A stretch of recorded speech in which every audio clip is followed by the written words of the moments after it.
क्योंकि जी तो आज हम सेकेंड ईयर की एक्सरसाइज 5.2 और जिसमें मैं आपको कुछ अप्रोक्सीमेशन के बारे में बताऊंगा। लेट सपोज हमें ट्रिग्नोमेट्री के बेसिक में पढ़ाया जाता है कि known angle 0 degree, 30 degree, 45 degree, 60 degree and 90 degree. तो अभी हमने अप्रोक्सीमेशन रूल पढ़ने हैं और अप्रोक्सीमेशन रूल हमारे कोर्स में 30, 45 और 60 का है, 90 का नहीं है। फिर भी मैं आपको इसकी एक कंडीशन समझा दूंगा।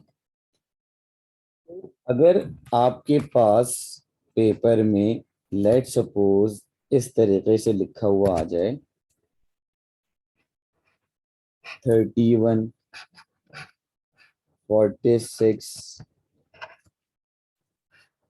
61 और लेट सपोज 91 भी आ जाए तो कोई टेंशन नहीं है। बट मैंने आपसे कहा ना कि हमारे इस कोर्स में 31, 61, 41 अगर इस तरह आ जाए तो आपने क्या करना होगा, नोन एंगल यानी कि 30 डिग्री प्लस 1 डिग्री में ब्रेक करना होगा, 45 डिग्री प्लस 1 डिग्री में ब्रेक करना होगा, 60 डिग्री प्लस 1 डिग्री में चेंज करना होगा और 90 प्लस 1 डिग्री। तो ये जो 1 डिग्री है ये बेसिकली वेरी स्मॉल चेंज कहलाता है। सही है जी। और हो सकता है कि आपके पास पेपर में यूं लिखा हुआ आ जाए 29 डिग्री, 44 डिग्री, 59 डिग्री, 89 डिग्री। तो इसमें अब ये करना क्या होगा, नॉन एंगल में से जैसे करीब करीब 30 डिग्री है तो -1, 45 डिग्री है तो -1, 60 डिग्री है तो -1, 90 डिग्री है। तो इस बार चेंज हमारे पास किसका आया, नेगेटिव का आया। सही जी। ये आपको बहुत ही बिगनिंग की बात है कि ये बताया गया है कि भाई हमें 30 डिग्री की पता है, हमें 45 की पता है, हमें 60 की पता है, हमें 90 की पता है। अच्छा, नॉन एंगल जो ट्रिग्नोमेट्रिक फंक्शन में हमारे पास बनकर आते हैं या इनके साथ कौन सा ट्रिग्नोमेट्रिक फंक्शन हो सकता है, लेट सपोज साइन आ जाए, कॉस आ जाए, टेन आ जाए। तो इनमें काम आपने ऐसे ही करना, बाकी सेक वगैरह भी आ जाएं तो कोई ऐसे बड़े मसले वाली बात नहीं है, आप उसे भी बआसानी सॉल्व कर सकते हो बगैर किसी टेंशन के।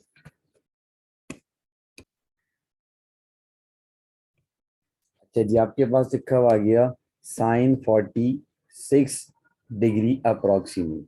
देखिए हमें साइन 45 अगर ही कहता तो हम बआसानी 1 मिनट के अंदर ही इसको बता देते कि भाई ये इसमें इतना चेंज आने वाला है। तो सबसे पहला काम आपने क्या करना होगा, अपनी आसानी के लिए यहाँ पर आप लिख देंगे 45 को। और कैसे करेंगे, अब +1 करना है या -1, 46 है तो 45 में क्या करेंगे, आप प्लस का 1 कर देंगे। तो इसको आप ब्रेक करेंगे,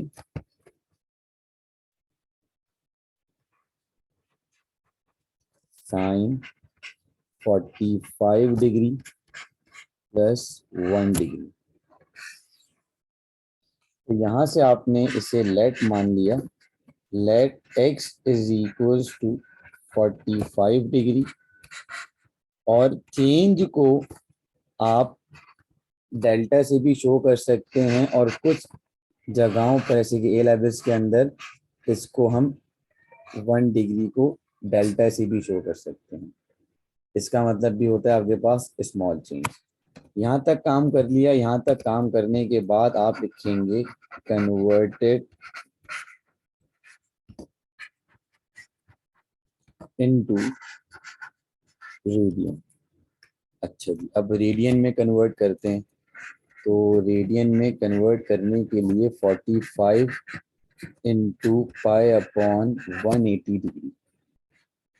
आप इसे सॉल्व कर लीजिए। तो ये कन्वर्ट होने के बाद पाई अपॉन 4 आ जाएगा रेडियन में। अब चेंज जैसे कि 46 कर रहे हो तो 45 प्लस 1 है, तो चेंज किसका आएगा इस बार? पॉजिटिव का। 1 इंटू पाई अपॉन 180 डिग्री। तो ये चेंज आ गया आपके पास पाई अपॉन 180। ये आ गई एक्स की वैल्यू, ये आ गई चेंज इन एक्स की वैल्यू। तो अब फॉर्मूला मैं आपको सिखा देता हूँ। इस तरीके का फॉर्मूला है कुछ कि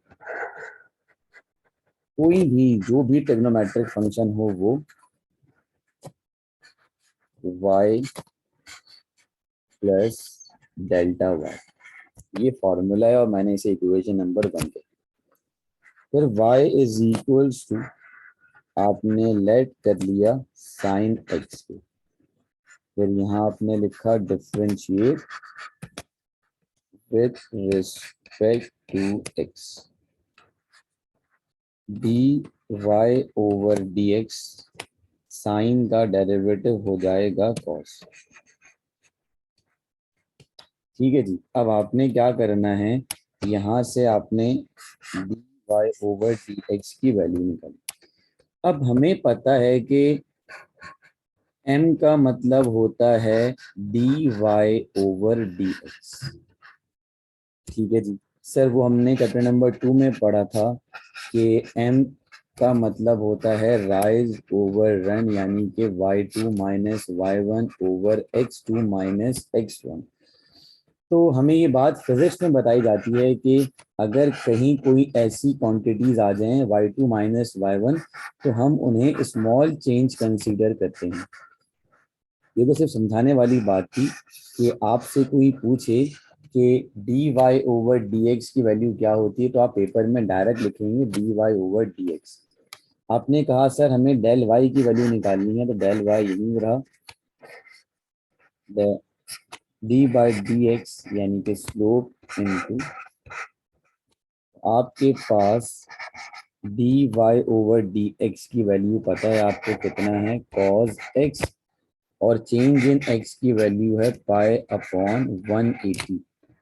आपने कहा सर कॉस की वैल्यू यानी कि एक्स की जो वैल्यू है वो रेडियंस में वाली रखेंगे, डिग्री वाली नहीं रखिएगा। Cos pi upon 4 180।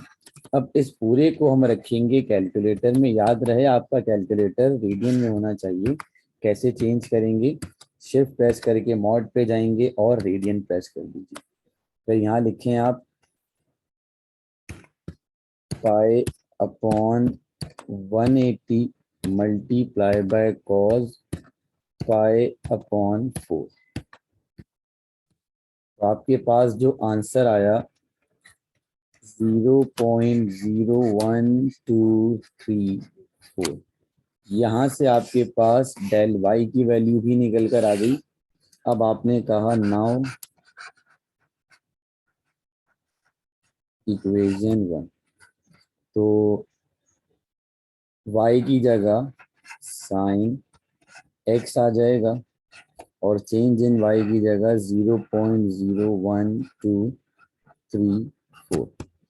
x की जगह आप वैल्यू पुट कर दें पाई अपॉन 4 प्लस 0.01234। अब ये देखें आप, मैंने यहाँ पे लिखा sine pi upon 4 plus 0.0123 and 4। तो मेरे पास जो आंसर आया वो आया 0.7194। अब आपको आंसर चेक करना होगा, तो आप आंसर के लिए अपने कैलकुलेटर को कन्वर्ट करोगे दोबारा से डिग्री में।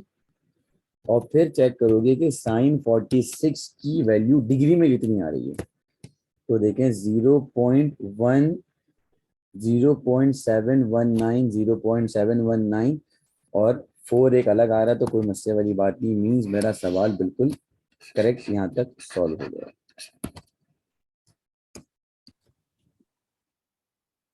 ओके जी, अब हम बात करेंगे find the approximate value of tangent 44 degree. तो पहले आप क्या करोगे, यहाँ पर इसका जो अप्रोक्सीमेट चेंज है वो कैलकुलेट करोगे। -1 डिग्री का अप्रोक्सीमेट आएगा, x बराबर हो जाएगा 45 डिग्री के, और चेंज इन x बराबर हो जाएगा -1 डिग्री के।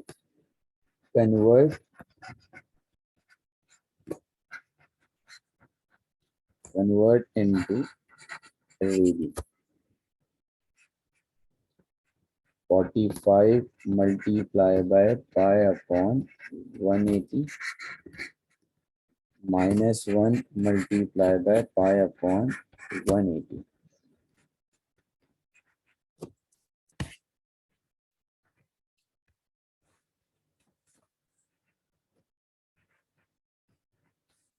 पाई अपॉन 4 और माइनस पाई अपॉन 180। अब आपने यहाँ पे फॉर्मूला लिखा कि टेंजेंट 44 बराबर हो जाएगा y प्लस डेल्टा y, और इसे आपने इक्वेशन 1 कंसिडर कर लिया।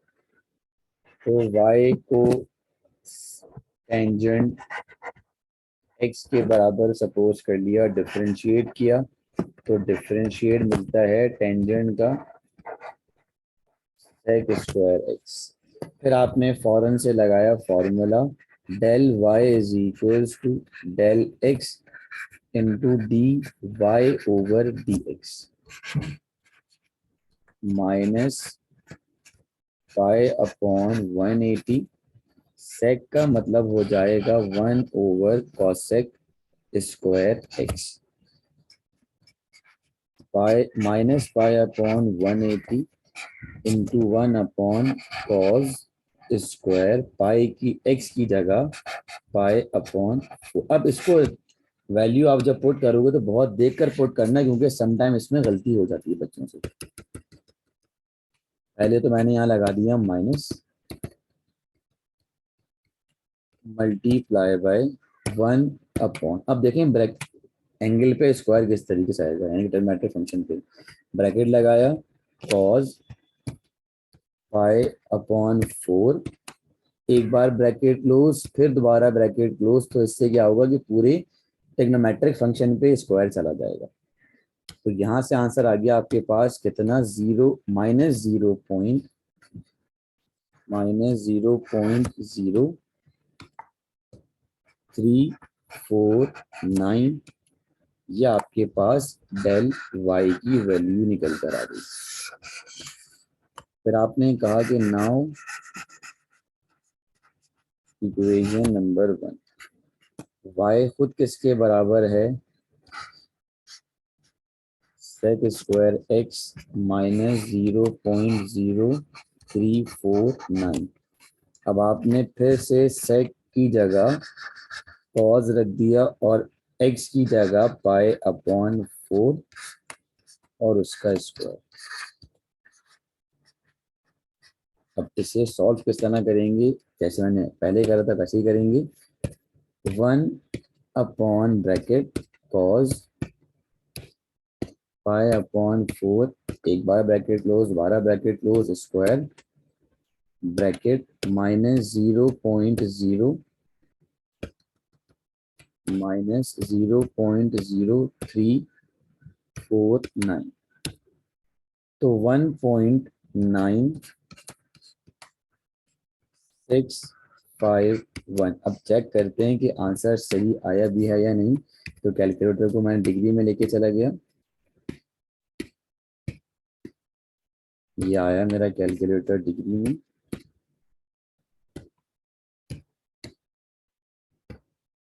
और टेंजेंट 44। थोड़ा सा इसमें कुछ एरर हो गया है, वो एरर देखना पड़ेगा क्या हुआ है।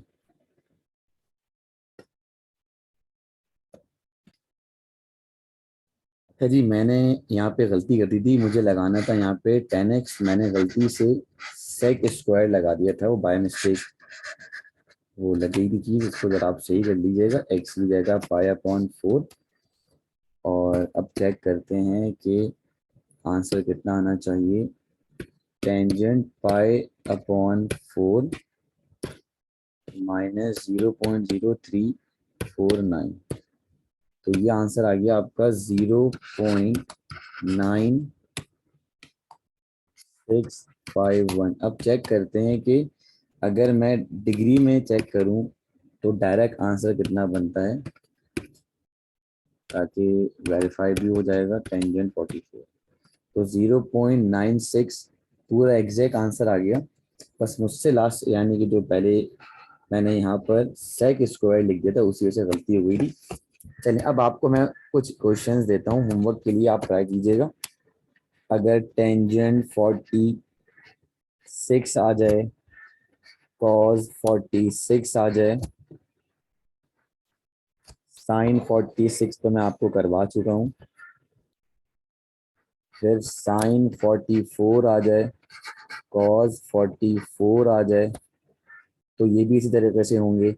फिर साइन 29 आ जाए, कॉस 29 आ जाए, टेंजेंट 29 आ जाए, और उसके अलावा साइन 31 आ जाए, कॉस 31 आ जाए, टेंजेंट 31 आ जाए, टेंजेंट 61 आ जाए, कॉस 61 आ जाए, साइन 61 आ जाए, टेंजेंट 59 आ जाए, कॉस 59 आ जाए, या साइन 59 आ जाए। तो सबका काम करने का तरीकेकार यहाँ पे कितना हो जाएगा,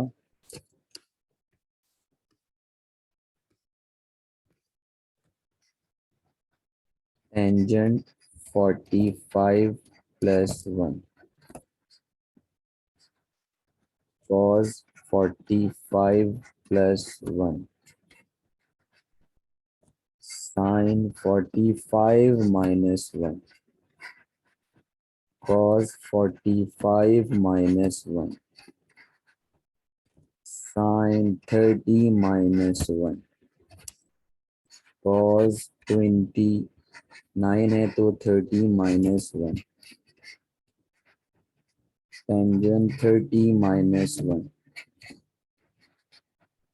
sin 30 plus 1।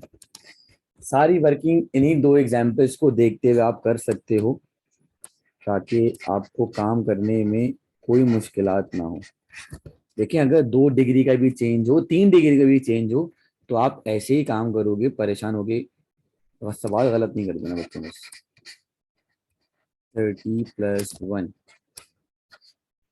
Tangent 60 degree plus 1 degree, cos के लिए 60 प्लस 1, साइन के लिए 60 प्लस 1, टेन 59 के लिए 60 माइनस 1, कॉस 60 के 59 के लिए 60 माइनस 1, साइन 60 माइनस 1। तो ये पॉसिबल क्वेश्चंस हैं जो आप बासानी कर सकते हो। इससे आपको सोल्यूशन में बहुत आसानी रहेगी। इन्हीं दोनों एग्जाम्पल्स को एज अ रेफरेंस के तौर पे यूज करेगा तो आप आराम से इसको सॉल्व कर सकते हो, मसला नहीं होगा इंशाल्लाह।